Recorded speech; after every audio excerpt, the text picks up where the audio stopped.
Jay-Z, you're just like Diddy. I can't stand your arrogant, condescending attitude. Nicki posted a video of you wearing a pink wig, and I retweeted it. Nothing more. You deserved it. Everyone knows about our feud. It's been going on for over 20 years. I've seen all your manipulation in the industry, from power struggles to cultural control.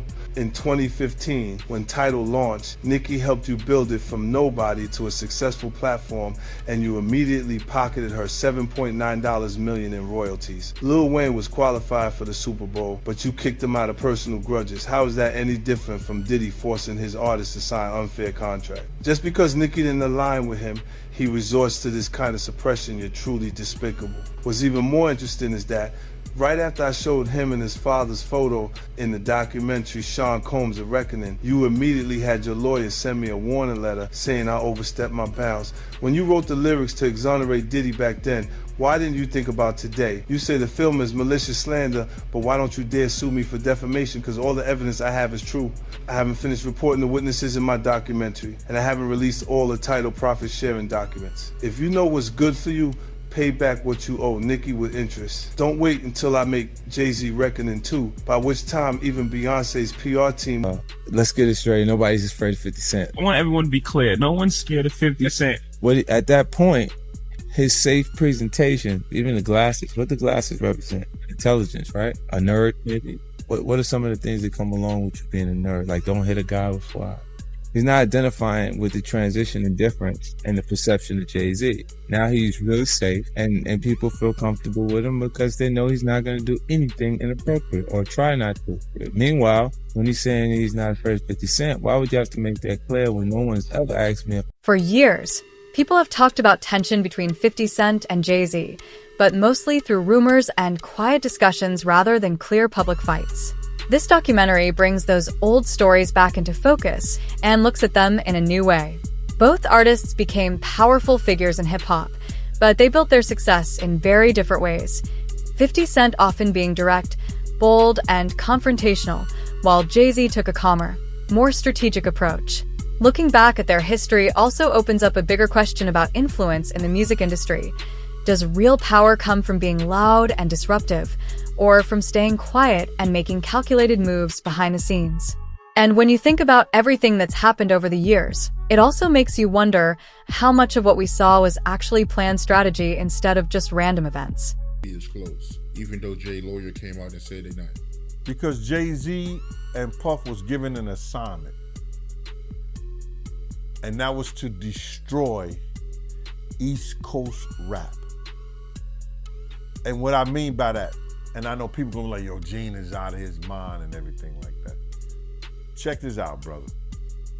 Is that New York rappers was getting 800 to 1.2 million, or some larger than that, and to sign with labels back then. And they was getting a lot of money to make albums and records. When they had guys down south that these labels was paying $250,000, $300,000 on record deals, and these guys was bringing back platinum albums and everything like that. So what they had to do was they had to keep New York rappers down. That's one reason, other than the Irv Gotti shit that 50 was going through and the poison they was putting in about 50, he had to go elsewhere to California, or with Jay and not with Dre and Eminem to get a deal. They did not want East Coast rappers to get big. They were suppressing all new artists that was coming out of New York. Jay and Diddy was doing that. That's why when I heard your story, because I knew this for a long time, but when I heard Dame Dash that Jay wouldn't sign off on nothing, Jay wouldn't do this and Jay would that, because he couldn't let a Cameron blow up. He couldn't let an East Coast rapper like Beanie Siegel blow up. Because him and Diddy was giving that deal, we gotta keep these East Coast rappers down. Because down south rappers, Cash Money, No Limit, Ludacris and them, they was taking little money and bringing back more money and making more money for them. So the record labels, I wouldn't say they was gonna lose off the East Coast. During the peak era of physical album sales, when CDs still drove the music industry, release dates were extremely important, and when albums dropped at the same time, it was rarely seen as a coincidence. 50 Cent describes this situation as more about pressure than fair competition, implying that the system tends to support artists who are already powerful. If success depends more on access and influence than raw talent, then the industry starts to look less like a fair competition and more like a game of advantage and control. This also raises a difficult question. Where do we draw the line between healthy ambition and actions that may hold others back from breaking through? He signed his contract. The big one was with Beyonce. When he signed that contract, the marriage contract, he got trophies. Now those fucking trophies, those fucking trophies came rolling in, buddy.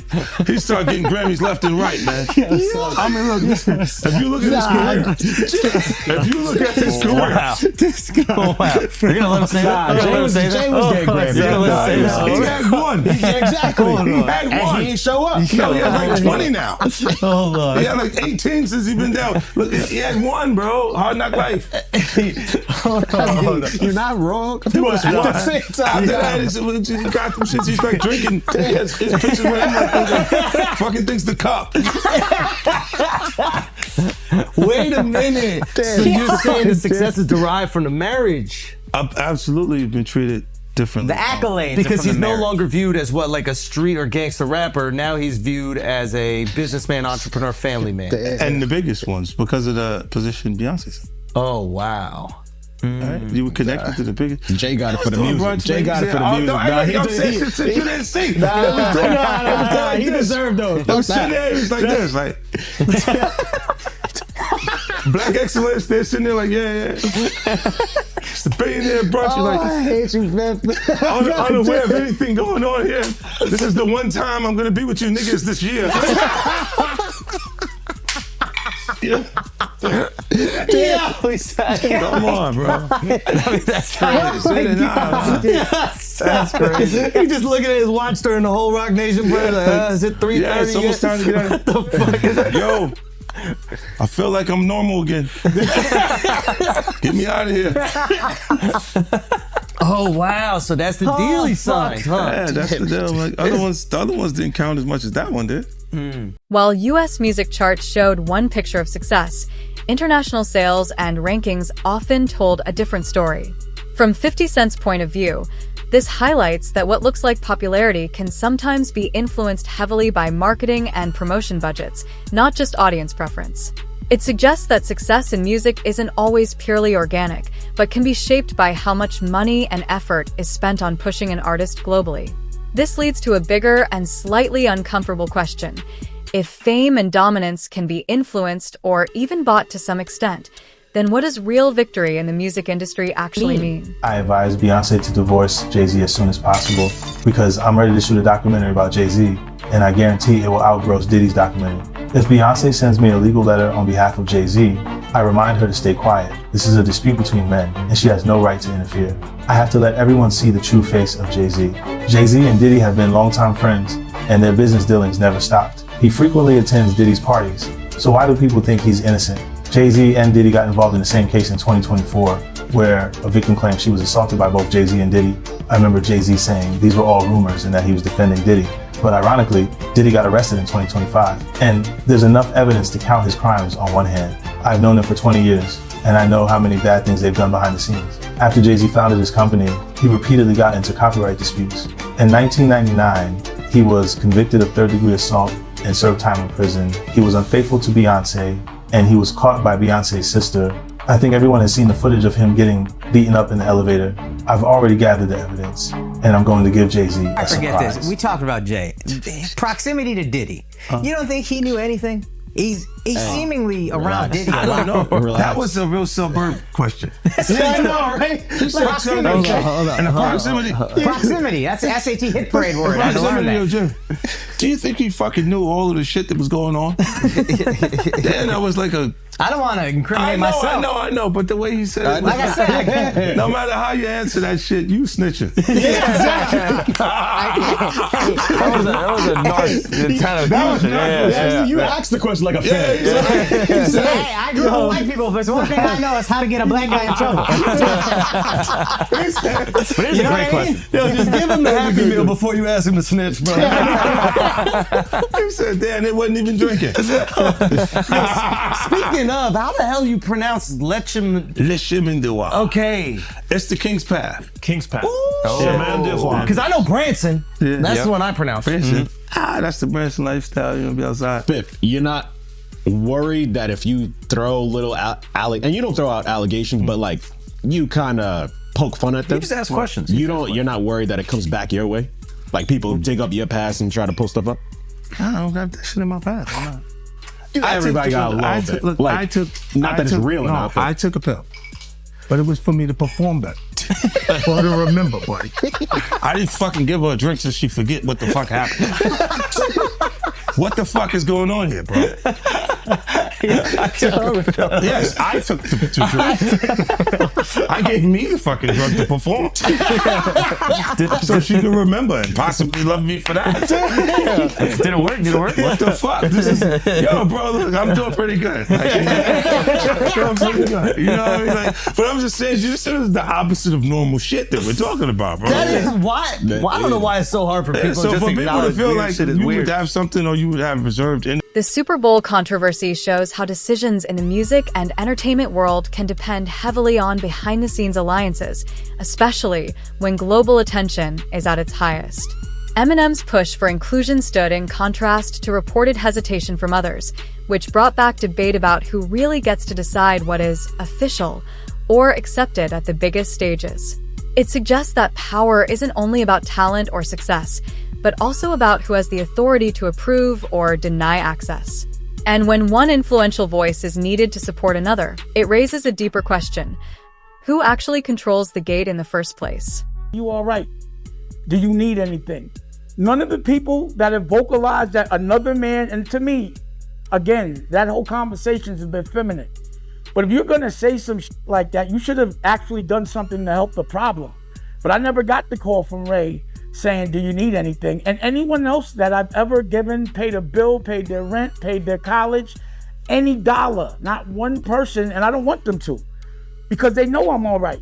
But not one person has called and said, yo, could I send you something to help? But I don't need the help. But if you're gonna talk about it, be about it.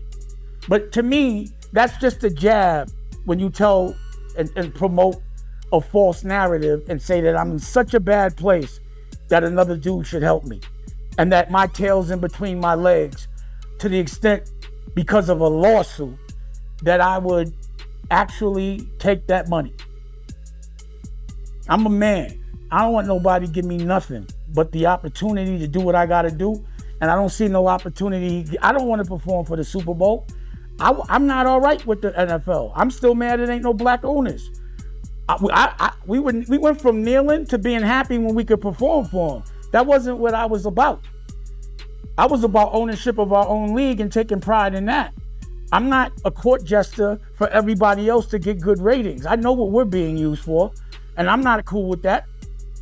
So it's a big deal is to jump on a stage for a bunch of white owners? No, that's embarrassing to me. It's a spectacle. They're laughing at us. Like being tatted on the back by another culture is not how I judge my success. Only person that has the audacity to pat me on my back is my family. And they better, I'd be like, you better chill out. I don't want no pats on the back. I don't play that. I'm not in the patty pat club. On no level. I feel you. But speaking of the NFL, I know right now Nicki Minaj, she calling out Jay. And I know Colin Kaepernick's wife, she called out Jay saying that, Jay did her husband wrong. But I don't know. I don't know the backstory behind that, man. But I know it's going, viral right now on social media. But I do want to ask you, how do you feel about the NFL right now? in general? You know, it's funny. She's cool. She's cool with my wife, Rocky. People who have worked with 50 Cent often say he is easy to reach and more hands-on, someone who stays present and directly involved.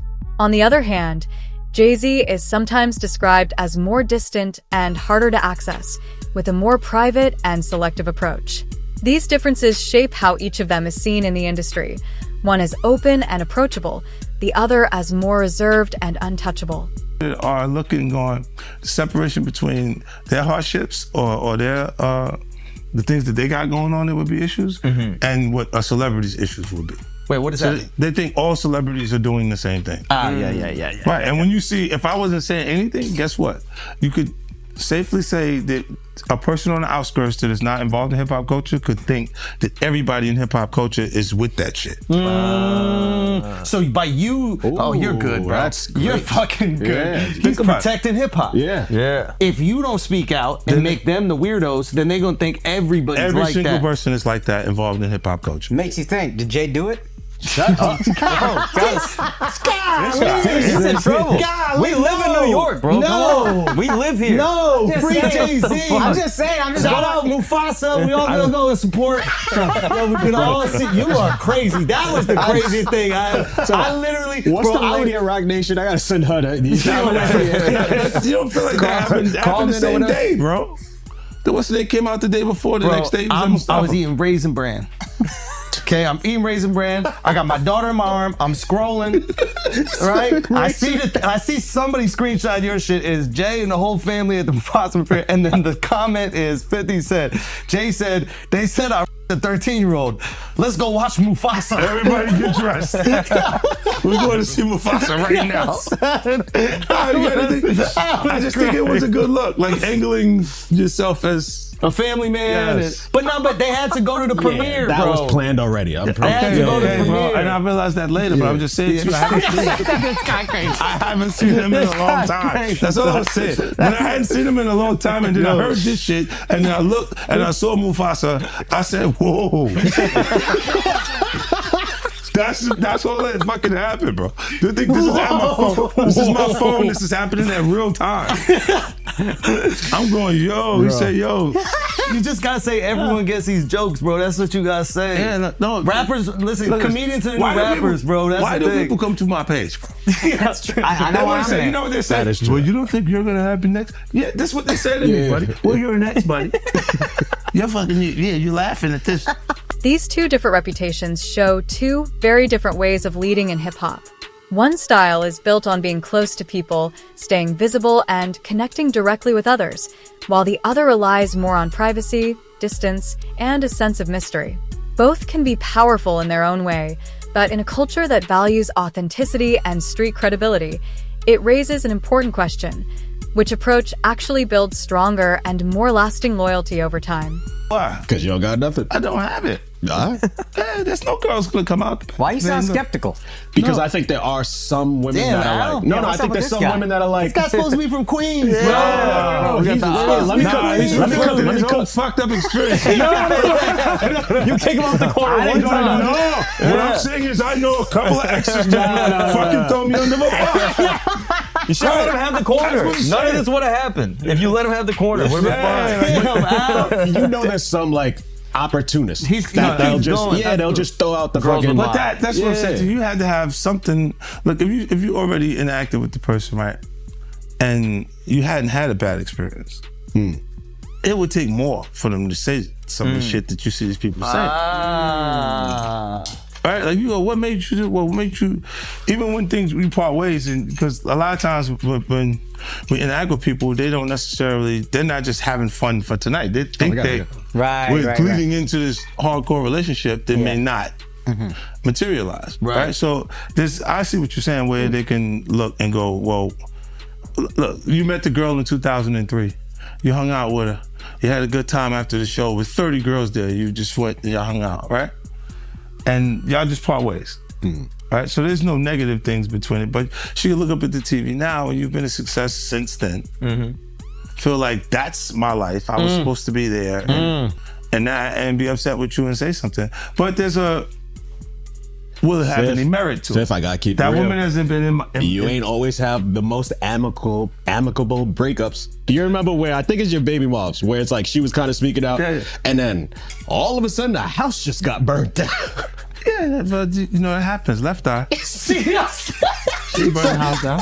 This nigga is crazy. That's what I was saying. No, my God, he goes, wow. So I know how you feel about me now. No, he's going. He's great. So he saw me like the man.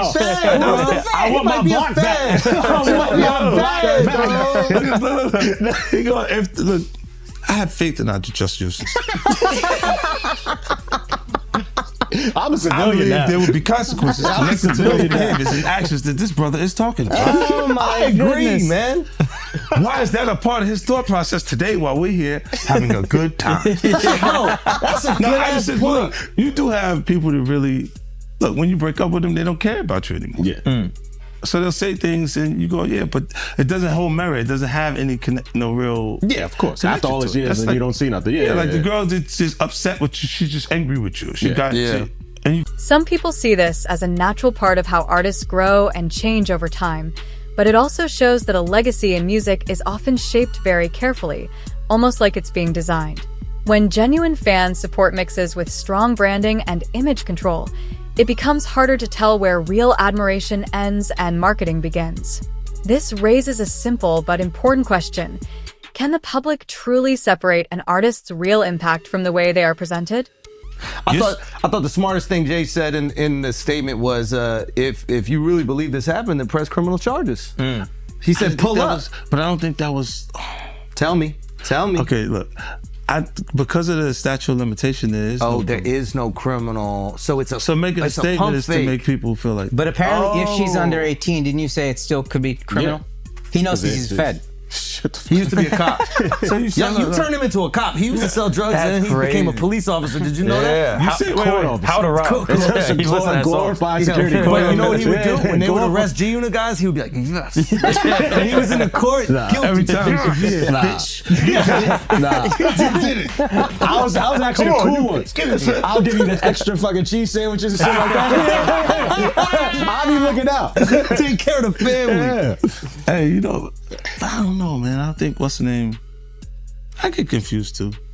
When you look at this shit, it's a lot of confusing information, right? But I think when you do point out that, why didn't you file criminal cases? Because you can't. It's over 20 years old.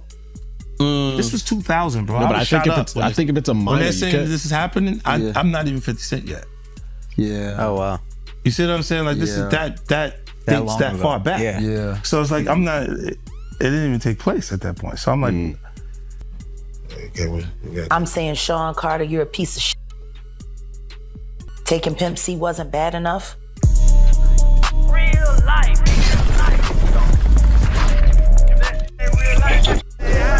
It ain't real life. Just say real thing. Real life street star. Know what time it is. So why does it all come to a head now? Why now? Why? Because he's the acceptable monster at this time, like R. Kelly was the last time I sat on this couch. So who's next? Y'all don't see the lineup? Yeah, we see the lineup. I'm just waiting to see who's next. Jay-Z is setting Diddy up. Why is everyone having such a hard time? He ain't doing shit different. He lined up D. Haven, stole his life and identity. He lined up Big L, stole his life and identity. He lined up Dame Dash, stole his life, identity, and took his love. Lined up R. Kelly.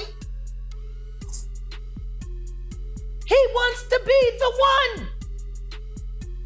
Yeah, shout out D. Haven. He actually hit us up, wanted to tell this story. You need to talk to D. Haven. Yeah, we need to talk to him. I told you that last year when I put you on the phone with him. You did. I want you to think about this. Allegedly, Sean Carter is responsible for enacting Hype Williams to put Aaliyah on a faulty plane to move her out the way as punishment for rejecting him, and so he could level up Beyonce, who was struggling. Let's just say allegedly that happened.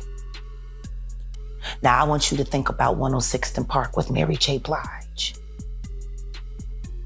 Free, who is a victim of Sean Carter. Yeah. Mary J. Blige, who is a victim of Sean Combs, are sitting there talking about the death of Aaliyah amongst each other. As older controversies come back up alongside new legal claims, the focus shifts from who is more dominant to who is responsible. The documentary doesn't make judgments, but it does raise questions about the systems that can protect powerful people in the industry. Fame doesn't just increase success, it also brings more attention and scrutiny. And when serious allegations surface years later, it forces a difficult question. Is the industry truly ready to face these issues openly and honestly? You knew Jay personally, right? Know him, been around him a couple of times, brother. Been around him a few times, but I didn't know him. You know him as I'm sitting down and I'm breaking bread, eating off, eating a meal around him and shit like that, laughing, talking, and joking like that. I've been around Jay-Z, and one time I wanted to knock his head off, because he was being disrespectful. But he didn't know he was being disrespectful because he ain't that type of dude. You understand what I'm saying? What happened? We was in Cancun and he had a personal assistant from my block named Laura. And he had brought like 3 people to the club. He had brought like 6 people to the club with him, and he was only supposed to get 3 people in. I was running the door at Daddy-O's from Industry Entertainment. They just told me Jay-Z only get 3 people in. You understand? So I'm at the door. I said, yo, Jay, you good, and 3 of your other good, but the other 3 gotta pay. So then he said, Laura, handle him. And at that time, the type of dude I was, you couldn't tell no woman to handle me. You understand? When I'm talking to you as a man.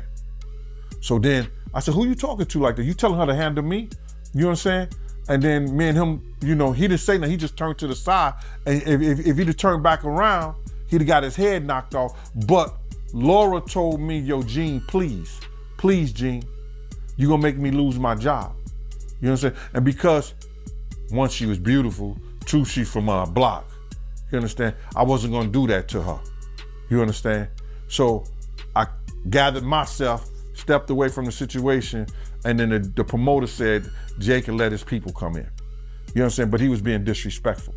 This is the same dude that Harlem cats used to laugh at and joke at. Even we was out there that time, he came to Cancun and he had a fake Versace shirt on and they was ripping him. I mean, they was ripping him. I know he's a billionaire now, he can wear whatever he got. He got $10 million watches and shit like that, but we talking about back then. You understand? We still have those stories from back then. And it's good that a brother can uplift himself, and that's why he's the type of person that he is, because he knew how guys used to treat him. That's why you could see him trying to sun people based on somebody who gets in that type of situation. You understand? This dude had the same cream deli silk shirt that I had. Now, cream deli cream shirts were fake printed Versace shirts. They were nice. You pay $45 for them, but you can't wear that around Harlem cats. You understand what I'm saying? Not if you in the rap industry. At that time, they used to have diamond testers. You understand? They'll roll up on the cat, and if your diamond don't beat, you understand? They'll talk about you. Snatch your chain off or whatever like that. So he had the fake cream deli cream shirt on, and they was roasting him. I think I seen him in a black t-shirt from that point on in Cancun the whole time he was there. Yo, let me just tell you something. When dudes from Harlem got something on you, bro, and they joking you, they at it. They gonna stop until somebody with some power or somebody with some money say, yo, give that dude a break. Give him a break. So Dame probably used to let him get him in a little bit. But then when Dame was like, yo, my man, let my man live. Let him live. You know, they probably back up off of him or stuff like that. But they was joking, they was talking and stuff like that. And cause you just don't do that. You don't come to no major event with nothing fake or phony on. Not at all. Unless the only way you could get away with something fake or phony on, if it was Dapper Dan. If it was a Dapper Dan special, you good.